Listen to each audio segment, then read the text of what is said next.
தலைமுறைன்னு வந்த உடனேயே நான் அங்கேருந்து நான் கல்யாண வீட்டில் உட்காந்துருக்கேன் அப்படின்னு சொல்கிறேன். அங்கேருந்து ஒரு கேள்வி இருக்கா, கல்யாண வீட்டுக்கு போகிறது எதுக்கு மைக் எடுத்துகிட்டு போகிறாரு அப்படின்னா, வேலை நீ தான் தலைமுறை இல்லை, நான் கல்யாண வீட்டில் உட்காந்துருக்கேன்னு சொல்கிறேன். அதுக்கு பதில் சொல்கிறாங்கன்னா மைக் எடுத்துகிட்டு போனாரான்னு கேட்குறேன். ஆனால் கல்யாண வீட்டில் மைக்கு ஸ்பீக்கர்லாம் இருக்காரா?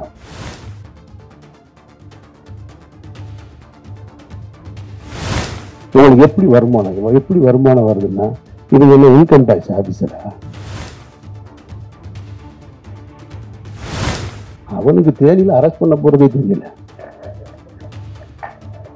அதுதான் பெரிய கொடுமை. சரி, மடியில் போயிட்டு நாளைக்கு பேப்பர் இருக்கு, என்னடா பரட்டி பரட்டி பார்த்து ஏதோ சொல்றான் போல இருக்கு. சரி, ஏதோ இதுல இருந்து வந்திருக்கும் போல இருக்கு, இருக்கலாம் இல்லையா? ஏதோ காவல்துறையில இருந்தா சொல்றாங்க, ஏதோ உளவுத்துறையில இருந்தா சொல்றாங்க, உண்மையிலேயே சோர்ஸ்ல இருந்து வந்து விசாரணை பார்த்தா அவர் படிச்சு சொன்னது தினமலர் பேப்பர். என்கிட்ட ஒண்ணும் இல்லை, நான் நேர்மையும் உண்மையுமா இருக்கு. என்ன உங்களால எதிர்கொள்ள முடியல, என்னுடைய கேள்விக்கு உங்ககிட்ட பதில் சொல்லு, பதில் இல்லை நான் எடுத்து வைக்கிற முன் வைக்கிறதுக்கு. அதனால நீங்க என்னை குற்றவாளியாக்க ட்ரை பண்ணிக்கிட்டே இருக்கீங்க. நீங்க குற்றவாளி ஆக்கிட்டா உடனே நான் குற்றவாளி ஆயிடுவேனா? இந்த காலகட்டம் ரொம்ப கடுமையான காலகட்டம். என்னை சுற்றி இருந்த உறவுகள், நண்பர்கள் எல்லாருமே ரொம்ப தூரமா போயிட்டாங்க.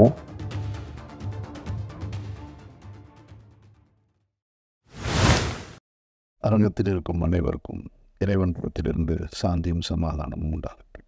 என்னுடைய திரைத்துறை அனுபவம் தொடங்கிய காலகட்டத்திலிருந்து, அரசியல் பேசிய காலகட்டத்திலிருந்து நான் சந்தித்திராத ஒரு புதிய மேடை இது. எனக்கு ஒரு புது அனுபவம் இந்த மேடை. படம் பற்றி பேசுகிறதா, நடந்துட்டுருக்கிற பிரச்சனை பற்றி பேசுகிறதா, இந்த இக்கட்டான சூழலில் என் மீது பேரன்பு கொண்டு இந்த விழாவுக்கு வந்திருக்க என்னுடைய நட்புகளை பற்றி பேசுவதா அப்படின்னு எனக்கே ஒரு பெரிய குழப்பம்தான் இருக்குது. இப்போ வரைக்கும் இந்த செகண்ட் வரைக்கும் பிளாங்காக தான் இருக்கேன். என்ன பேச போகிறோம் ஒன்று மட்டும் தெளிவாக தெரியுது. நான் யார் அப்படின்னு இப்போ நான் என்ன நானே யோசிச்சுக்கிட்டே இருந்தால், ராமாயணத்தில் வருகின்ற சீதையும் நானும் கிட்டத்தட்ட உடன் பிறந்தார்கள் போல. அவர் அக்கினியில் மிதந்து தன்னுடைய கற்பை நிரூபித்தார், அவராக ஒரு முறை நிரூபித்தார். நான் வாரம் நிரூபித்து கொண்டே இருக்கிறேன். நிறையா சொல்லிட்டாங்க. நான் இந்த உயிர் தமிழுக்கு திரைப்படத்தினுடைய 2வது விழா இது, 2வது பத்திரிகையாளர் சந்திப்பு. இதே இடத்தில்தான் மாய இலை திரைப்படத்தின் பத்திரிகையாளர் சந்திப்பை நாங்கள் நடத்தினேன். அங்கேருந்து தான் தொடங்கினது. பல பருத்தி வீரன் மாய வழியில் தொடங்கும் போது பருத்தி வீரன் வந்துச்சு, இப்போது வேறையில் வந்து நிற்கிது. அந்த படத்தில் இயக்குனர் இந்த உட்காந்துருக்காரு அமைதியாக, ரமேஷ் பாலகிருஷ்ணன். நாங்கள் அதை ரிலீஸ் பண்ணுறதுக்காக வேலை செய்ய போய், அது ஏதோ ஒரு பிரச்சனையை தொடங்கி அது எங்கெங்கேயோ போய் நீதிமன்றத்தை நோக்கி போயிட்டு இருக்கும்போது, சரி கொஞ்சம் தள்ளி வச்சுக்கலாம் அப்படிங்கும்போது, இரவில் இவருடைய இறுதிக்கட்ட படப்பிடிப்பை நோக்கி போகும்போது ஒரு 8-10 நாள் தான், 10 நாளுக்கு தான் படம் முடிஞ்சிடும். அந்த படம் முடியும் போது ஒரு புது பிரச்சனை தொடங்குச்சு. அப்போ ஃபஸ்ட்டு எனக்கு தோணுனது, இது என்ன நடக்குது இங்கே, என்னை சுற்றி என்ன நடக்குது, எனக்கு எதுவுமே புரியலை அப்படின்னு பழனி பண்ணதை நான் சொன்னேன். நான் ஒரு அறிக்கை மாதிரி கொடுக்கலான் இருக்கேன். நான் என்ன நடக்குது, ஏன் நடக்குது, யாருக்கு நடந்தது, எதுக்கு நடந்தது, எதை நோக்கி போகுது, ஒன்றும் புரியலைங்க அப்படின்னு. ஏன்னா ஒரு நாள் ஷூட்டிங் முடிச்சிட்டேன். கோகுலம் ஸ்டுடியோவில் ஒரு மிகப்பெரிய செட்டு போட்டு, அந்த செட்டு இன்னும் இருக்குது, பல பேருக்கு தெரியாத தகவல். ஒரு ஹைகோர்ட்டு செட்டு ஒன்று மிக தத்ரீபமாக போட்டு மிகப்பெரிய பொருட்செலவில் ஒரு நாள் ஷூட்டிங் முடிச்சிருக்கோம். செகண்ட் டே அந்த ஷூட்டிங் நடக்கலை. அன்றைக்கு இரவிலிருந்து தொடங்குச்சு பிரச்சனை. அப்போ நான் பழனி பண்ணிட்டேன், இந்த மாதிரி ஒரு அறிக்கை ஒன்று, ஒரு லெட்ரு மாதிரி கொடுத்துருவோம் என்னை சுற்றி என்ன நடக்குதுன்னு. அப்போ சொன்னார் பழனிப்படியா, விடுங்க எனக்காக சொல்லுவாங்க, ஒரு 4 நாளில் சரியாயிடும், நீங்கள் பாட்டுக்கு போங்கன்னாரு. இல்லைக்காரு, எனக்கு என்னமோ இது சரியாக வரும்னு தோணலை. அவரை ரொம்ப வெளிவாக கிடக்கணும்னு சொன்னார். இல்லைக்காரு, எனக்கு இது சரியாக வரும்னு தோணலை, நம்ம ஏதாவது சொல்ல வேண்டியது இருக்குது அப்படின்னு நான் சொன்னேன். ஒரு 2 நாள் அப்படியே கூடுதலாச்சு, 3ஆவது நாள் கூடுதலாச்சு. அப்புறம் ஒரு அறிக்கை கொடுத்துட்டேன். நான் அறிக்கை கொடுத்தவுடனே அறிக்கையிலேருந்து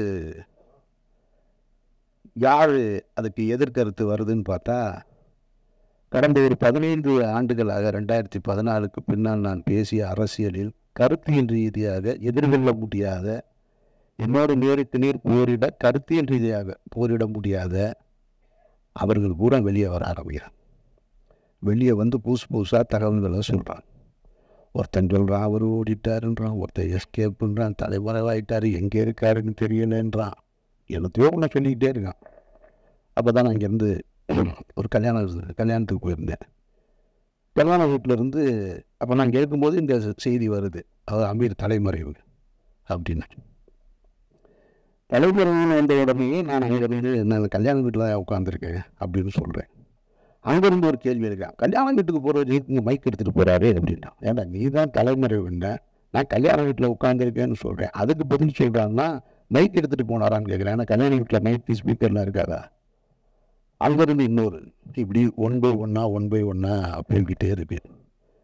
அப்படியே கூட்டிகிட்டு வர்றாங்க. கூட்டிகிட்டு வந்து ஒரு நெருக்கடிகள். எனக்கு என்ன இதிலிருந்து நான் கற்றுக்கிட்டது,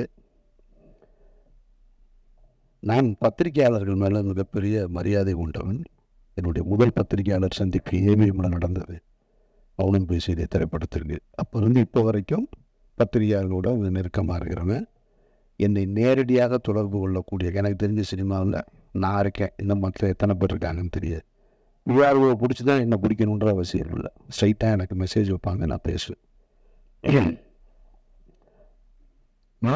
ஊடகங்கள் பொறுத்து விட்ட காரணத்தினால யூடியூப்பு அது இதுன்னு அவர்கள் தங்களுடைய வயிற்று பிழைப்புக்காக எதையோ ஒன்று பேசுறதோடு பேசிக்கிட்டே இருக்காங்க. அதை தத்துவார்த்த ரீதியாக நின்று களத்தில் நின்று போராடிக்கிட்டு இருக்கவங்களை தாண்டி எதை வேணாலும் பேசலாம், எல்லாம் என்ன கருத்தை வேணாலும் வைக்கலான்னு சொல்கிறாங்க. இப்போ நடந்துட்டு இருந்ததே என்ன, இறைவன் மிகப்பிரியன் திரைப்படத்தின் தயாரிப்பாளர் என்னோடு உறவாக இருந்தவர், நான் தம்பி என்று பொது வழியில் அன்போடு அழைத்தவர் ஒரு பெரிய குற்றச்சாட்டில் அவர் பின்னணியில் வச்சுருக்கார். இதில் எதாவது நான் மறுக்க முடியுமா? அவர் யாருன்னே எனக்கு தெரியாதுங்க, அவரை நான் பார்த்ததே இல்லைங்க அப்படின்னு சொல்ல முடியுமா? சொல்ல முடியாது. அவரே தெரியும். எவ்வளோ வருஷமாக தெரியும்? 10 ஆண்டுகளாக தெரியும். அவருக்கும் எனக்கும் தொடர்பு இருக்கா? ஆமாம், அவருக்கு எனக்கும் தொடர்பு இருக்கு. நீங்கள் செய்கின்ற அவர் மீனின் சாத்தியத்தை குற்றத்தோடு தொடர்பு இருக்கான்னு கேட்டால் இல்லடா வெண்ணைகளான்னு தைரியமாக சொல்லுவேன். அந்த தைரியமே திமிருன்னு எப்பயுமே என்கிட்ட இருந்துக்கிட்டே இருக்கும். அப்போ நீ குற்றச்சாட்டை அந்த அந்த சந்தேக நிலம் என்பது உலக தப்பு கிடையாது. ஆனால் தீர்ப்பு எழுதுறீங்க பாருங்க, அது ரொம்ப ஆபத்தானது. அந்த தீர்ப்பு எழுதுவதற்கு உங்களுக்கு யார் அந்த அதிகாரம் கொடுத்தாச்சு? நீதிமன்றமா? நீங்கள்லாம் நீதிபதிகளா? எந்த அடிப்படையில் கொடுக்குறீங்க? தினம் ஒரு செய்தி, தினம் ஒரு செய்தி, தினம் ஒரு செய்தி. அமீர்ன்றது 2007 பருத்திகரனை முடிச்சுட்டு அன்றைக்கு கமல் சார் படம் பண்ணணும்னு சொன்னார், ரஜினி சார் படம் பண்ணணும்னு சொன்னார். நான் ஹீரோக்களோடு பயணிக்காமல் நான் ஒரு பாதையை தேர்ந்தெடுத்து நான் எனக்கான வாழ்க்கையை வாழணும்னு வாழ்ந்துட்டு இருந்தேன். பணம் சம்பாதிப்பதா எனக்கு நோக்கம். சாபர் ஒருத்தன் தான் தமிழ்நாட்டிலே பணக்காரனா கேட்குறேன். என்னென்னமோ சொல்கிறான். ஒரு வரமுறை வேணாமா? அவர் போடுற டிஷர்ட் 5000 ரூபாங்க. சாபர் வந்ததுக்கு அப்புறம் தாங்க அவர் வாழ்க்கை அப்படி ஆச்சு. அவன் வந்தது எனக்கு 2014. நான் 2004 படம் எடுத்தேன் தெரியுமா? ராம்னு ஒரு படம். இதையே தலைவர் பண்ணான்னு சொன்னார் அவருடைய ஒரு நிகழ்ச்சியில்.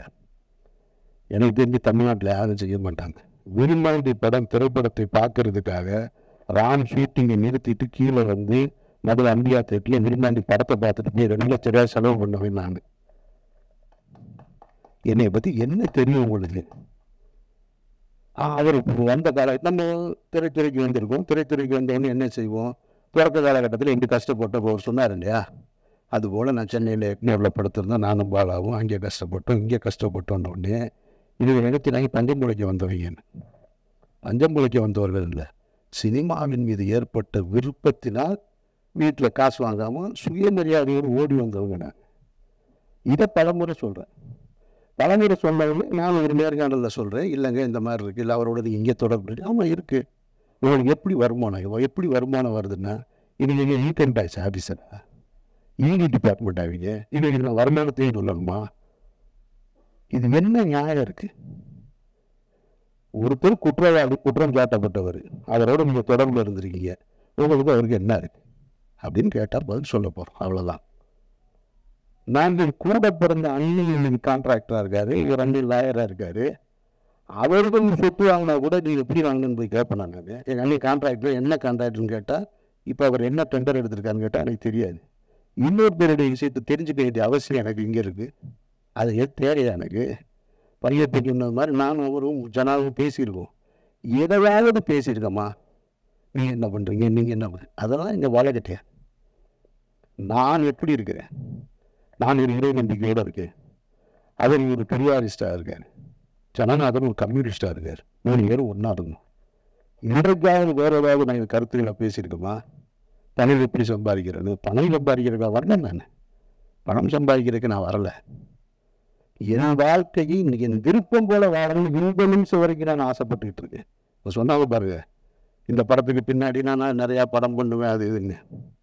நான் இப்பவும் சொல்வேன், நான் இந்த படத்தை நம்பி இல்லை, உயிர் தமிழுக்கு நம்பி இல்லை, மாயவகையை நம்பி இல்லை, இறைவனை பிரிவனை நம்பி இல்லை, சந்தேகத்தோடு நம்பி இல்லை. நான் ஒரு மனிதனாக வாழணும்னு ஆசைப்பட்டு என்னுடைய கடைசி காலம் வரைக்கும் நான் விரும்பிய வாழ்க்கையை வாழணும்னு ஆசைப்படுறேன். என் வாழ்க்கையை நான் அப்படி தான் பயணிக்கிறேன் நினைக்கிறேன். சினிமாக்காரனாக பயணிக்கணும், பெரிய தொழிலதிபராக வாங்கணும், கார் வாங்கணும், பங்களா வாங்கணும், ஒரு நாள் ஆசைப்பட்டதில்லை. சிக்கலான காலகட்டத்தில் இப்போ நீங்கள் எல்லாம் சொல்லியிருப்பாங்க, அவர் ஒருத்தன் சொல்கிறான் 10 ஆண்டுகளாக அவருடைய குடும்ப செலவு பூரா அவர் தான் பார்த்துக்கிறார், ஒருத்தர் ஆஃபீஸ் அவர் தான் ரன் பண்ணுறார், என்னென்னமோ சொல்கிறேன். இந்த இருக்கான் எங்கள் அண்ணன் இந்த கூட்டத்துக்குள்ள எங்கேயோ உட்காந்துருக்கான், அவன் கேட்குறான், கடந்த 10 நாளாக நான் என்ன செஞ்சிட்ருக்கேன் தெரியுங்களா? டெல்லி விசாரணை, என்சிபி விசாரணை, இடி விசாரணை, எனக்கு நடுவுலலாம் தினமும் ஏதாவது ஒரு கடைக்கு போய் பர்ச்சேஸ் பண்ணிக்கிட்டே இருக்கேன். ஒரு 4 ஜீன்ஸ் வாங்க, 4 சட்டை வாங்க, 4 ஜீன்ஸ் வாங்க, சட்டை வாங்க. அது கேட்டேன், என்ன சார் டெய்லி போகிறீங்க, ஏதாவது வாங்கிட்டு வர்றீங்க, என்ன பண்ணுறதுன்னு தெரில. குடிக்கிற போல இருந்தால் குடிக்கலாம், இல்லை வேறு எங்கேயாவது ஒரு அவுட்லெட் இருந்தால் அங்கே போகலாம். ஒன்றும் கிடையாது, நான் போகிறேன் வாங்குறேன் வர்றேன். இன்னொருத்தரை நம்பி, இன்னொருத்தருடைய பணத்தை நம்பி, அதுவும் குற்ற பின்னணியோடு இருக்கிறோட நம்பி வாழ வேண்டிய நிர்பந்தம் எனக்கு ஏற்படும். நான் அப்படி ஒரு வாழ்க்கையை வாழணும்னு விரும்பவும் இல்லை. இதையெல்லாம் உங்ககிட்ட சொல்லி நான் நிரபராதி, என்னை நீங்கள் நம்புங்க அப்படின்றதாகவும் சொன்னார். நான் யாருடைய பொருத்தத்தையும் விரும்பி வாழலை, என்னுடைய இறைவனுடைய பொருத்தத்தை விரும்பி தான் வாழேன். ஒரு உண்மையான மனிதனுக்கு கஷ்டம் ஏற்படும் போது எல்லாரும் என்ன நினைப்பாங்க தெரியுமோ, உனக்கு மட்டும் ஏன் இப்படி நடக்குது அப்படின்னு கேட்டால் அவன் அவநம்பிக்கையாள். எனக்கு ஏன் நடந்ததுன்னு இன்னும் யோசிக்கிறான் பாருங்க, அவன் தான் இறை நம்பிக்கையாள். நான் இறை நம்பிக்கையாள், நான் அவநம்பிக்கையானவன் இல்லை. எனக்கு இது ஏன் நடந்துச்சுன்னு தான் நின்று யோசிக்கிறேன். நான் எந்த இடத்துல தவறுன்னு, எந்த இடத்துல நான் இந்த தடம் மாற ஒரு சூழல் வந்தது, ஏன் இந்த குற்றப்பின்னணியோட சந்தேக நிலை என் மேலே விழுகுது, அப்படி தான் நான் பார்த்துட்டு. அதனால் நான் என்னை இங்கிருந்து இன்னும் சரி செய்து கொள்ள வேண்டிய பொறுப்பு இருக்குது. அதனால் நிறைய நான் அதை நோக்கி தான் பயணிக்கிறேனே தவிர மற்றபடி எதுவுமே என் மைண்டில் கிடையாது. அப்புறம் இந்த யூடியூப்பில் நான் பார்த்த விஷயங்களை பார்க்கும்போது எனக்கு என்னென்னா, கொஞ்ச நாளைக்கு இதை பார்க்காம இருக்கிறது நிம்மதியாக இருக்குன்ட்டு. ஒருத்தம் கூட உண்மை பேசுகிறாங்க, அதுதான் பெரிய கொடுமை. சொல்கிறது பூரா பொய் பொய் பொய் பொய், அவ்வளவுமா பொய். ஏதாவது 1-2 ஒருத்தன் சொல்கிறான், எனக்கு சோர்ஸ் டெல்லியிலேருந்து வந்துருச்சு, சோர்ஸ் வருதுன்றான். எனக்கு சம்மந்தே பல பேருக்கு தெரியாது. அதை என்னோட வக்கீல் வெளியே சொன்னதுக்கு அப்புறம் தான் தெரியும். ஆனால் இதை சொல்கிறான் சோர்ஸ் நான் இது. அவர் ஒரு 2 பேர் உட்காந்துக்கிறாங்க, கேட்டால் அவங்கெல்லாம் புலனாய்வு புலிகலாம். ஒரு 2 பேர் உட்காந்துக்கிறான். இருக்கிறது ஒரு கேள்வி எதிராக வரும். இங்கே மடியில் 2 பேப்பர்ஸாக வச்சுருக்கேன். அப்படி எடுத்து பார்த்துட்டு, அப்படியா அவனுக்கு வந்துருக்கா, அது என்ன நான் சொல்கிறேன், நான் எனக்கு ஒரு ஆள் மாதிரி தான் சொன்னாங்க, அப்போ நான் நைட் டெல்லியில் பேசிட்டு சொல்கிறேன் அப்படின்ட்டான். சரி, உண்மையிலே டெல்லியிலேருந்து எனக்கு சோர்ஸ் இருக்கு போல இருக்குன்னா, அவனுக்கு தேடியில் அரெஸ்ட் பண்ண போகிறதே தெரியல.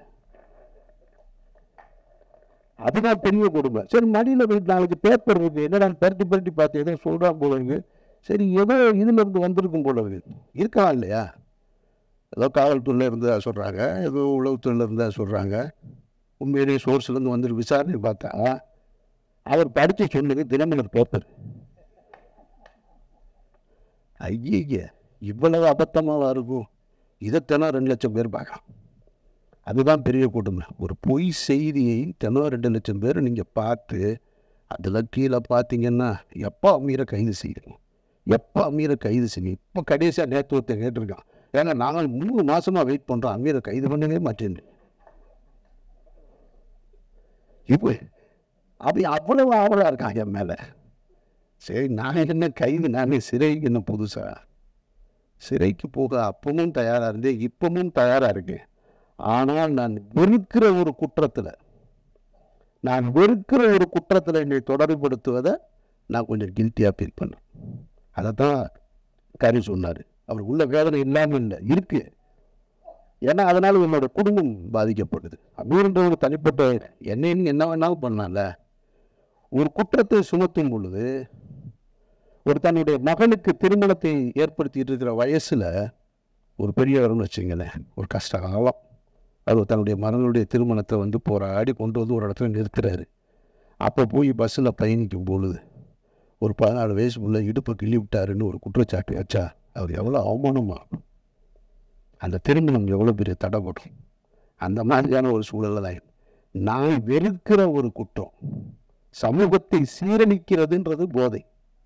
நான் வெறுக்கிறேன் அதை.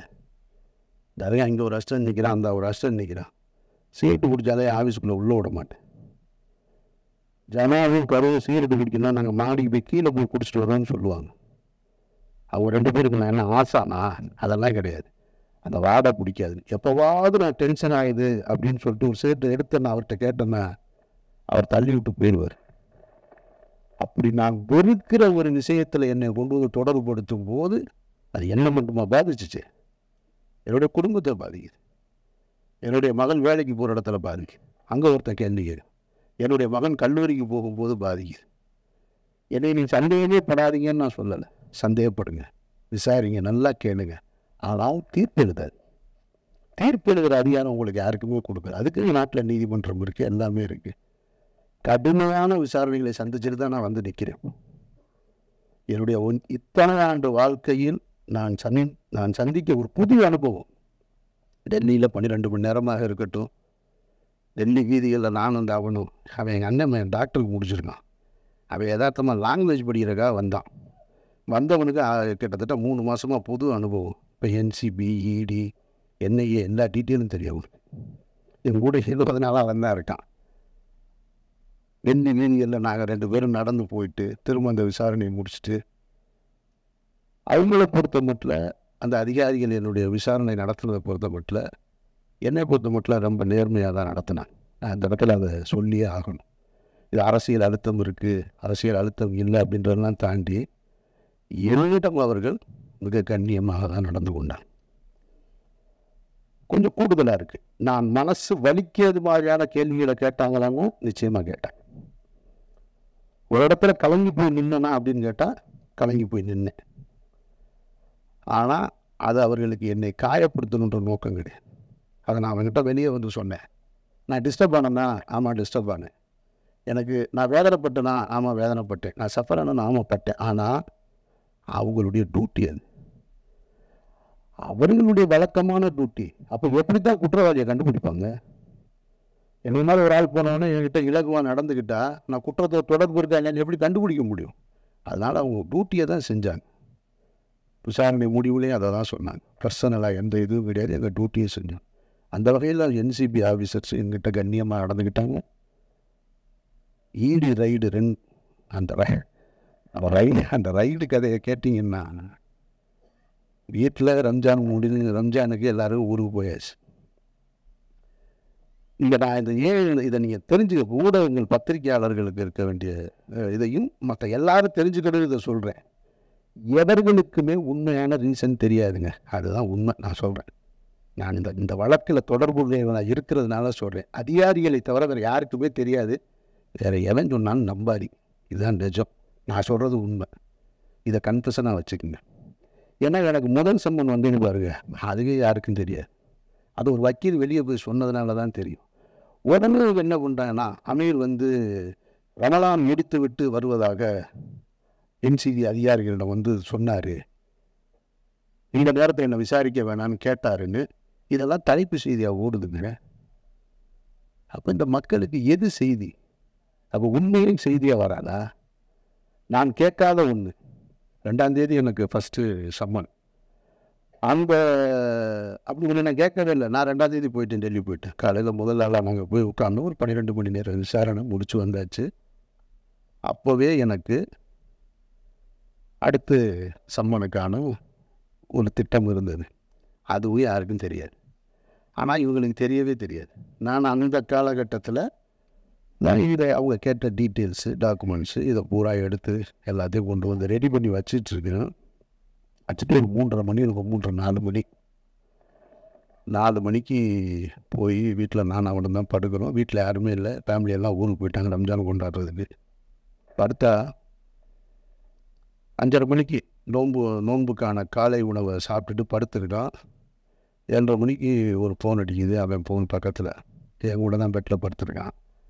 அடிக்குது. அப்புறம் கட் பண்ணிட்டான். திருப்பி ஒரு 1.5 மணி நேரம் கழித்து ஃபோன் அடிக்குது. பார்த்தா இப்போ நான் என் பக்கத்தில் இருந்தவனை காணாம். நான் தூங்குறேன்.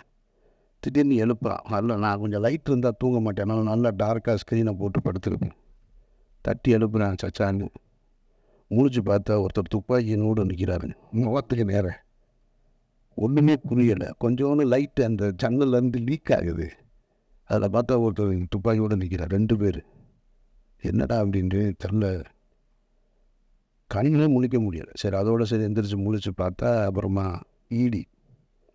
இடி ஆஃபீஸர்ஸ் வந்திருக்காங்க. இது என்னுடைய வீட்டில்.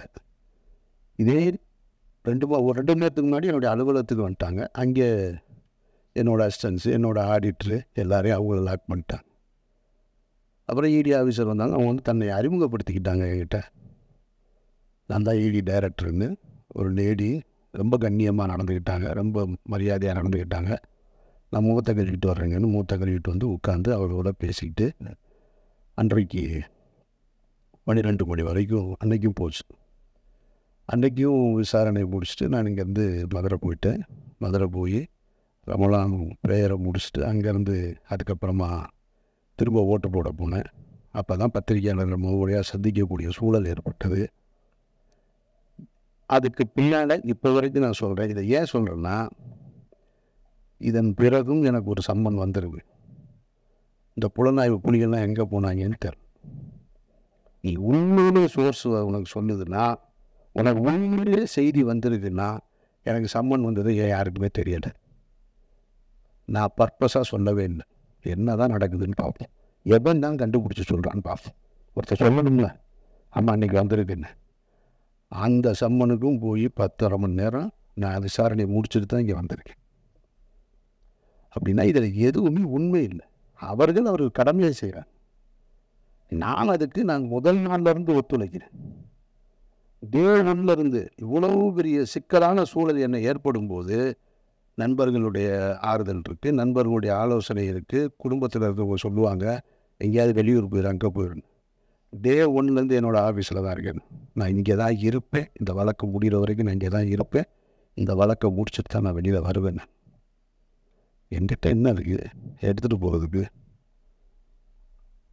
என்கிட்ட ஒன்றும் இல்லை. நான் நேர்மையும் உண்மையுமா இருக்கேன். என்ன வேண்டனாலும் எதிர்கொள்ள முடியலை. என்னுடைய கேள்விக்கு உங்கள்கிட்ட பதில் இல்லை. நான் எடுத்து வைக்கிற முன் வைக்கிறதுக்கு.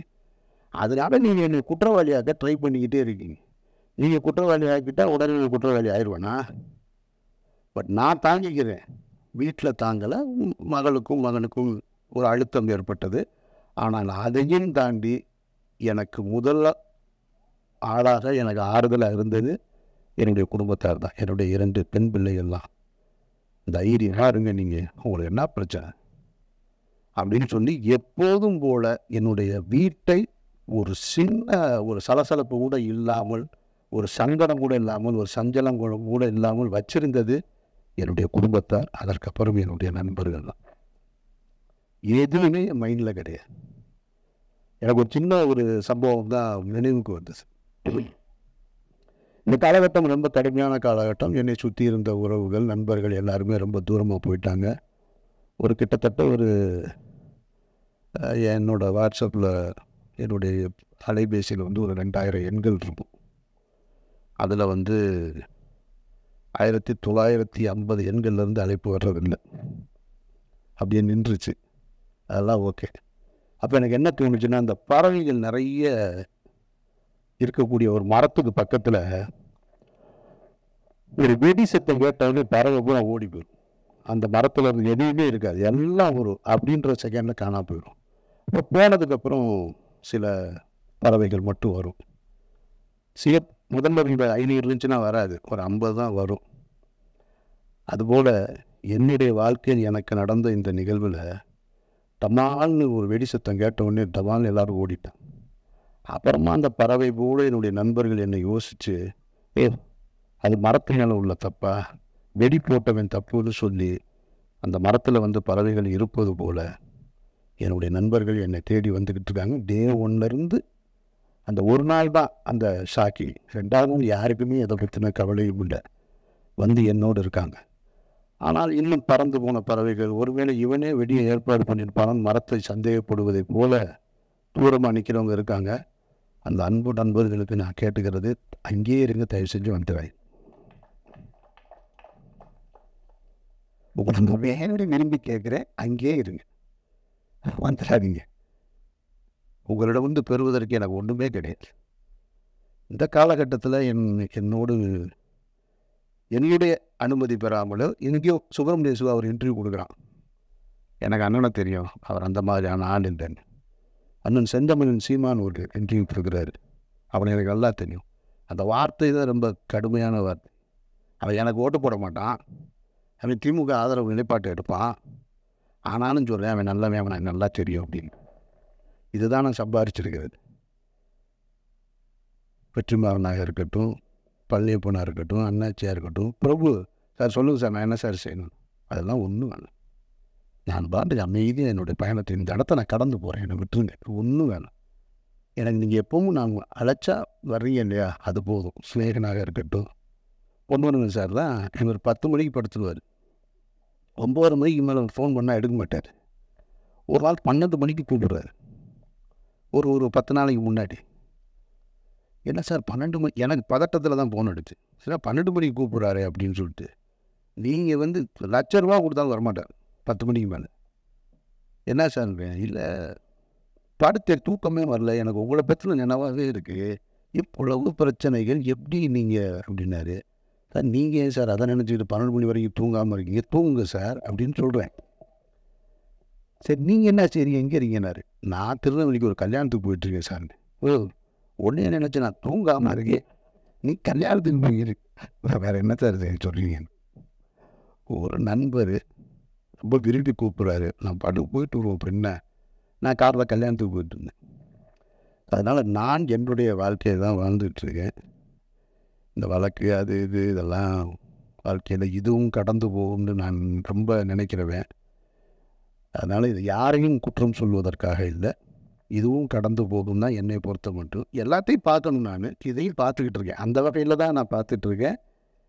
விசாரணையில் என் மீது எந்த அழுத்தமும் கிடையாது. என்னை விசாரித்த NCB அதிகாரிகளாக இருக்கட்டும், ED ஆஃபீஸர்ஸாக இருக்கட்டும், மிக கண்ணியமாக நடந்துக்கிட்டாங்க. அவர்களுக்கு என்னுடைய நன்றியை நான் தெரிவிச்சுக்கிறேன். மற்றபடி இந்த படத்தை பற்றி சொல்லணும்னா, இன்றைக்கி காலையில் ஒரு விமர்சனம் பார்த்தேன், ஒரு முக்கியமான ஒரு யூடியூபருடைய விமர்சனம் ஒரு திரைப்படத்தை பற்றி. அதில் ஒரு வரி சொன்னார் அவர், இந்த படத்தை வந்து நாங்கள் இது பெரிய கலைநயத்தோடு இருக்கும், இது பெரிய காரியமாக இருக்கும்னு நினச்சிலாம் நாங்கள் உள்ளே வரல, போனால் 4 இடத்துல சிரிச்சுட்டு வரலான்னு நம்பித்தான் வந்தேன், கடைசியில் அதை கூட ஏமாற்றி விட்டாங்க அவங்க அப்படின்னு ஒரு வரி. அந்த வரி எனக்கு ரொம்ப பிடிச்சிருந்தது. அதனால் இந்த படமும் பெரிய கலைநயத்தோடு இருக்கும், காரியத்தோடு இருக்கும்னா வர வேணாம். ஆனால் 4 இடம் சிரிக்கலான்ற நம்பிக்கையோடு வாங்க, அதுக்கு இந்த படம் உத்தரவாதமாக இருக்குது. இப்பவும் இந்த மாதிரியான ஒரு சூழலில் அதுதான் ரொம்ப முக்கியமாக நான் நன்றி சொல்ல வேண்டியது இருக்குது. இந்த மாதிரியான ஒரு சூழலில் என்னோடு உறவு கொண்டு என் மீது நம்பிக்கை வைத்து என் மீது அன்பு கொண்ட நண்பர்கள் என் கூட நிற்கிறது போல், இவ்வளோ ஒரு சிக்கலான காலகட்டத்தில் இந்த திரைப்படத்தை வந்து திரையரங்கி கொண்டு வருவதற்காக முழு முயற்சி எடுத்த ஆதம்பாலாவுக்கு என்னுடைய நன்றி. ஏன்னா என்னோட மாயாவில் வருமா இல்லையான்னு எனக்கே தெரியலை. இன்னும் நானும் கவலைப்படல, என் டைரக்டரும் கவலைப்படல, நாங்கள் பாட்டுக்கு இருக்கோம். அது வரும்போது பார்த்துக்குருவோம். மாயாவளி படம் பிரபு பார்த்துட்டாப்புல, பேசும்போது அது மறந்துட்டாப்புலன்னு நினைக்கிறேன் நான். ஆமாம். மற்றபடி சாந்தினி அது எப்பயுமே இப்படி தான் சிரிச்சுக்கிட்டே இருப்பாங்க. நல்லா ஒரு இன்வால்மெண்ட் உள்ள ஒரு ஆர்டிஸ்ட்டு. நல்லா இன்னும் எனக்கு ஒரு தனிப்பட்ட முறையில் ஒரு ரசிகனாக என்கிட்ட இந்த படம் எப்படி இருக்குன்னு கேட்டிங்கன்னா, அவர் தயாரிப்பாளர் கோச்சுக்க மாட்டாருன்ற நம்பிக்கையில் சொல்கிறேன். நான் ராம் திரைப்படத்தை எடுத்துகிட்டு அந்த திரைப்படத்தை அன்னைக்கு இருக்கக்கூடிய மிகப்பெரிய ஒரு விமர்சகர் வந்து ஒரு தொலைக்காட்சி பேர் சொல்லலை, நீங்கள் யூகம் பண்ணி கண்டுபிடிச்சிருவீங்க. அவர் பண்ணுவார். ஒரு டிவியில் வந்து பண்ணிகிட்டு இருக்கும்போது ராம் திரைப்படத்தை என்கிட்ட, அதாவது படங்கள் வந்து முதல் வாரம் விமர்சனம் பண்ணால் தான் அதுக்கு பேர் விமர்சனம். என் படத்தை 5ஆவது வாரத்துக்கு விமர்சனத்துக்கு கூப்பிட்டு போகிறார். நானும் சரி அவர் மேலே இருக்கிற மரியாதையில் பெரிய பத்திரிகையாளர், பெரிய தொலைக்காட்சின்னு அவரை நம்பி போகிறேன். அவர் என்னை வந்து அவருடைய அறிவை பூரா என் மீது தேய்க்கிறார், தன்னுடைய புத்திசாலித்தனத்தை எல்லாம். இந்த படத்தை நீங்கள் வந்து அது ஒரு ஆல்பர்ட் தேட்டரில் வச்சு அப்படி நான் அவர் நடந்து போயிட்டே இருக்கிறோம், இந்த மாதிரி எடுத்துகிட்ருக்காரு. கேட்குறாரு, நான் பதறி போய் பதில் சொல்லுவேன்னு அவருக்கு நினைக்கிறார். இந்த படத்தில் இந்த இடத்த தப்பு பண்ணியிருக்கோம், இப்போ சரியாக பண்ணியிருக்கோம், அடுத்தது மாதிரி எதுவும் உங்களுக்கு தோணுதான்னாரு. சார் தப்பாக தான் சார் பண்ணியிருக்கேன், இது என்ன தோணுதான்னு வேறு கேட்குறீங்க. அவர் ஒன்று இல்லைங்க ரெக்கார்ட் ஆகிக்கிட்டு இருக்கு, நீங்கள் மாற்றி சொல்லலான்னாரு. நான் என் ரிசல்ட்டு தான் சார் சொல்கிறேன். படம் வந்து தொண்டியில் தூக்கிட்டாங்க. ராமநாதபுரத்து பக்கத்தில் இருக்க தொண்டியில் படம் 3வது வாரமே எடுத்துட்டாங்க ராமு. இவர் 5ஆவது வாரம் விமர்சனம் பண்ணிகிட்டு, இனிமேல் நீங்கள் பண்ணுனா என்ன, பண்ணலைன்னா எனக்கு என்னங்க இந்த படம்னு கேட்டேன் நான். அவர் வந்து முதல் வாரம் பண்ணின படத்தை இப்போ நான் சொல்ல முடியாது, பெரிய சர்ச்சைக்குள்ளே வந்து நிற்கும். அந்த படம் ஒரு வாரத்திலே தூக்கிட்டாங்க. அந்த படத்தை தான் முதல் வாரத்துக்கு கொண்டு வர்றாரு. அவரும் ஒரு நேர்மையான விமர்சகர் அப்படின்னு அவரே சொல்லிக்கிறாங்க. அப்புறம் பருத்தி வீரனுக்கும் அதே பத்திரிகையாளர்கிட்ட தான் பருத்தி வீரனை சந்திங்க. பருத்தி வீரனையும் கேட்குறாரு, இந்த படம் வந்து நீங்கள் வந்து ஒரு ஆர்ட் ஃபார்மில் எடுத்து, அதாவது ஒரு ஆர்ட் பிரச்சனை என்னென்னா, என்னுடைய பெயர் பிரச்சனை உங்களுக்கு, என்னுடைய சிந்தனை பிரச்சனை உங்களுக்கு, அதுதான் பிரச்சனை. அங்கேருந்து தான் தொடங்குறாங்க. இது வந்து ஒரு ஆர்ட் ஃபார்மில் இருக்கிற மாதிரி இருக்குது இது வந்து அப்படின்னு. சார் பக்கா கமர்ஷியல் படம் சார் இது அப்படின்னு. இல்லைண்ணா அப்படி சொல்லாமா நீங்கள் அப்படின்னாரு. ஏங்க 10 பேர் சேர்ந்து கிராமத்தில்னா ஒருத்தனை தாக்கணும்னா உடனே நினச்சான்னா தாக்கிடுவான். என் படத்தில் குஸ்தி களத்தில் சண்டை நடக்குது, ஒருத்தன் டைவ் அடித்து வர்றான், ஒருத்தன் இப்படி சுற்றி வர்றான், அப்படி சுற்றி வர்றான், இது கமர்ஷியல் படம் சார்னு அப்படி சொல்லுவீங்களா நீங்கள்? என்னாரு கமர்ஷியல் படம் எடுத்தால் கமர்ஷியல் படம் தானே சொல்ல முடியும். நானாக அதை ஆர்ட் ஃபிலிம்னு சொல்லிக்கிறதா, கிளாசிக்னு வேர்ல்டு கிளாசிக்னு சொல்லிக்கிறதா? மக்கள் சொல்லணும், நான் சொல்லி என்ன செய்ய? அதுபோல் இந்த படத்தை பார்த்து சாந்தினி இன்னைக்கு காலையில் பார்த்துட்டு சூப்பராக இருக்குது, நாங்கள் அண்ணாச்சி பார்த்துட்டு நல்லா இருக்கிறாங்க, நீங்கள் சொல்லி என்ன செய்ய? இந்த காசு ஏதாவது வரப்போகுது ஆரம்பாவுக்கு? இவங்க 2 பேரும் சொல்லிக்கிறாங்களா படம் சூப்பராக இருக்குன்னு. அவரும் உடனே கேட்டுட்டு சாந்தினியே சொல்லிட்டாங்க படம் நல்லா இருக்குது, ஒரு ஏரியா வேணால் வாங்கிக்கிற சொல்லு, அண்ணாச்சிட்டு வேணா சிட்டி எழுதி கூட. காசு மக்கள் பார்த்து சொல்லணும். அப்போ என் பார்வையில் உயிர் தமிழுக்கு இன்னும் சரியாக வந்திருக்கணும்னு நான் ஆசைப்பட்றேன். ஆனாலும் பழனியப்பன் சொன்னது போல் இவ்வளோ காலகட்டத்துக்கு நடுவில் அந்த படத்தை வந்து சரியாக எடுத்து கொண்டு வந்து திரைக்கு கொண்டு வந்து சேர்க்குறதே பெரிய விஷயம். இதில் பணம் வருது வரலை அதெல்லாம் இல்லை இங்கே பிரச்சனை. ஒரு வேலையை எடுத்துக்கிட்டோம், அதை செஞ்சு முடிச்சோன்னு இருக்குல்ல, அதுதான் ஒரு மனிதனுக்கு வெற்றி. அந்த அடிப்படையில் நான் இந்த படத்தில் நான் ஒத்துக்கிட்டு உள்ளே வந்து நடிக்க வந்தேன். நடிகனாக என்னுடைய பங்களிப்பை செஞ்சேன். அது நல்லா இருக்குது நல்லா இல்லை, எனக்கு பிடிச்சிருக்கு பிடிக்கலை, அதெல்லாம் இல்லை முக்கியம் இல்லை. என் வேலையை நான் சரியாக செஞ்சுருக்கேன். ஆரம்பாவை ஒரு படத்தை எடுக்கணும்னு வந்தார், உறுதியாக நின்று கடைசி வரைக்கும் அந்த படத்தை கொண்டு போய் சேர்த்துருக்காரு. இதுவோ உங்களுக்கு வெற்றி தான். பணம் அப்புறமா எப்போ வேணாலும் சம்பாரிச்சிங்க. ஸோ அந்த வகையில் இது 10ஆம் தேதி இந்த படம் திரைக்கு வருது. உங்களுடைய வாழ்த்துக்களோடும் மற்றபடி ஒன்றும் இல்லை.